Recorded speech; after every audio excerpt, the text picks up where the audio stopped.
Alimento Diário, série Nossa Missão, a edificação do corpo de Cristo.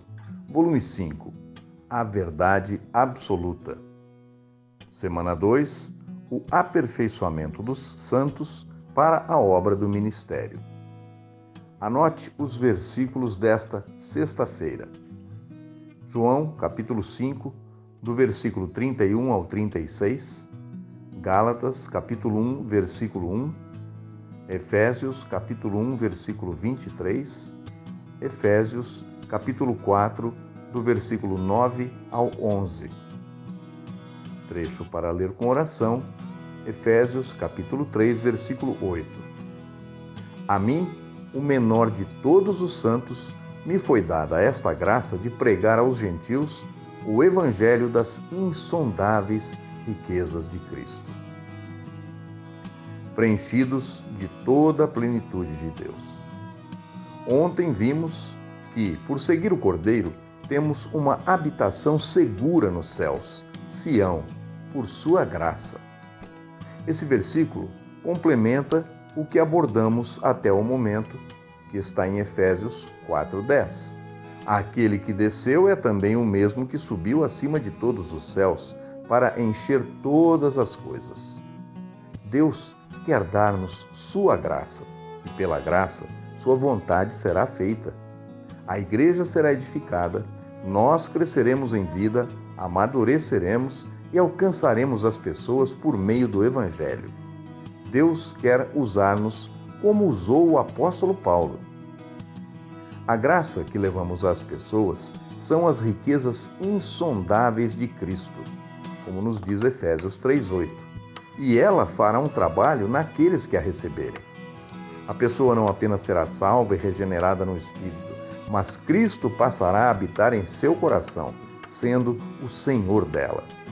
Vamos convidar Cristo para viver em nós, ser o Senhor de nossa vida e tomar nossa mente, emoção e vontade.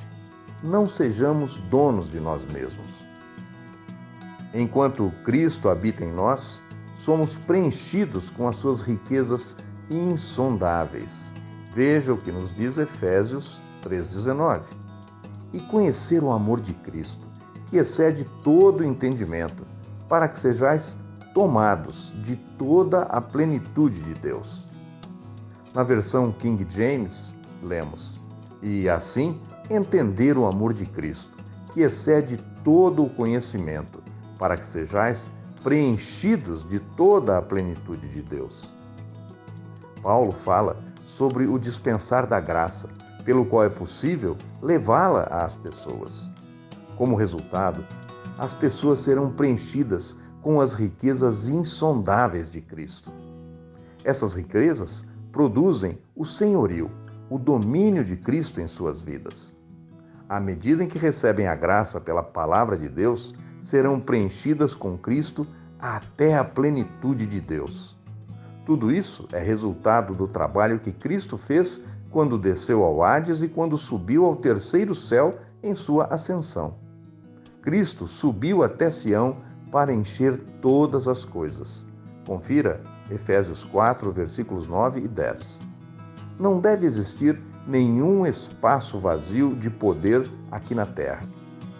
O mistério da vontade de Deus é Cristo encabeçar todas as coisas, tanto as do céu como as da terra.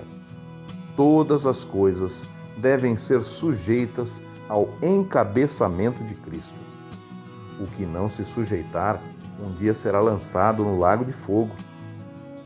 Devemos cooperar nesse sentido, servindo como canais para levar o rio da graça de Deus às pessoas. Nosso Senhor subiu às alturas e foi ao terceiro céu. Deus lhe deu autoridade para encher todas as coisas, começando pela igreja, como vemos em Efésios 1:23. A fim de encher todas as coisas, inclusive a igreja, Deus lhe concedeu homens como dons. É o que vemos em Efésios 4:11. Tais pessoas foram dadas como dons às igrejas. E essa lista é liderada pelos apóstolos. Estes são chamados e comissionados diretamente por Deus. Paulo reconhece isso quando escreveu aos cristãos em Roma. Na carta aos Romanos, no capítulo 1, versículo 1, vemos: Paulo, servo de Jesus Cristo, chamado para ser apóstolo, separado para o evangelho de Deus. Ele não foi chamado nem separado por homens, mas por Deus. Quando escreveu também aos Gálatas, no capítulo 1, versículo 1, Paulo deixa muito claro que seu apostolado não é da parte de homens.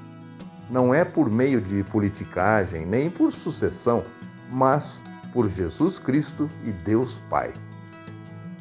Como reconhecer se alguém foi chamado e enviado por Deus? A Bíblia nos fornece muitos exemplos. No capítulo 5 de João, os judeus queriam uma evidência de que Jesus era o enviado de Deus. Então Jesus disse: Se eu testifico a respeito de mim mesmo, o meu testemunho não é verdadeiro. Outro é o que testifica a meu respeito, e sei que é verdadeiro o testemunho que ele dá de mim. Os judeus pensaram que esse outro fosse João Batista, mas Jesus disse, no versículo 34, Eu, porém, não aceito humano testemunho. Não é o homem quem dá testemunho de que alguém é enviado por Deus. Como ter a garantia de que alguém é enviado por Deus? Vejamos o versículo 36. Mas eu tenho maior testemunho do que o de João, porque as obras que o Pai me confiou para que eu as realizasse, essas que eu faço, testemunham a meu respeito de que o Pai me enviou. Quem testemunhava que ele fora enviado pelo Pai eram suas obras. Não é um documento, uma carteirinha ou uma credencial. Uma pergunta: como reconhecer um enviado de Deus?